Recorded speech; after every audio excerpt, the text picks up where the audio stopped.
Hi, my name is Mark, and today's question is how do I practice the backing up meditation while going about my daily life? And I just say that any type of meditation is always about bringing the mind back home.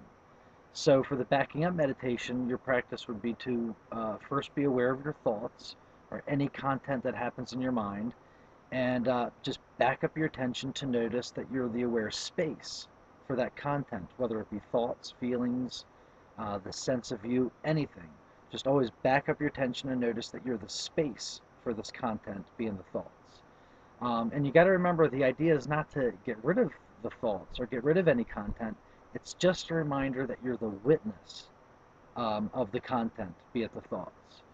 In fact, your thoughts could be a wonderful thing as they're always a reminder to bring your mind back home as the witness. Any practice, any reminder to bring your mind back home is always a good practice. The best advice I've ever gotten as far as this pertaining to your everyday life is simply to remember when you remember.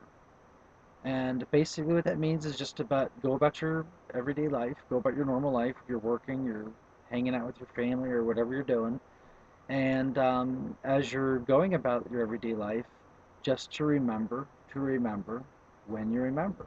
And what that means is anytime that you're reminded of your practice, um, at that moment, remember to back up and be aware that you're the space for the thoughts or the contents or whatever's happening. And that's all you could do is simply to just remember to remember when you remember. And the more you practice this, the more the gap between remembrances should shrink. So more often throughout your day, you should be remembering to remember when you remember. Um, Now, another really good piece of advice I got when it comes to that is when I heard a teacher describing the difference between Zen and Dzogchen. He said that if Zen was like the thought police, anytime a thought comes up, you're supposed to whack it, get rid of it, and end the thought.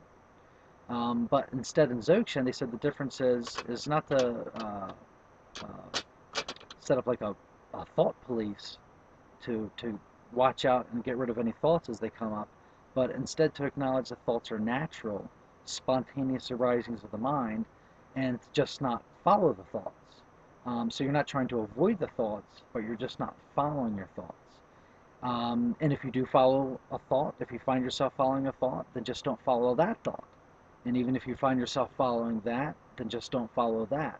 And at any point, you could just stop following it.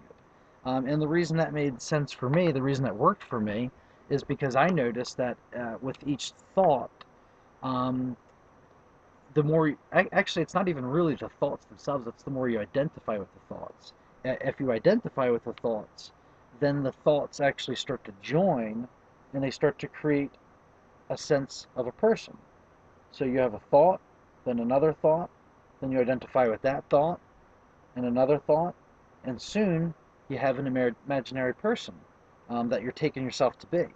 So instead, if a thought arises, just don't follow that thought. And if you do follow that thought, and it turns into, something starting to create a sense of a person, just don't follow that thought. So basically, your practice is not to try to avoid the thoughts or to think of the thoughts as something unnatural. Just don't follow the thoughts. So again, just go about your life.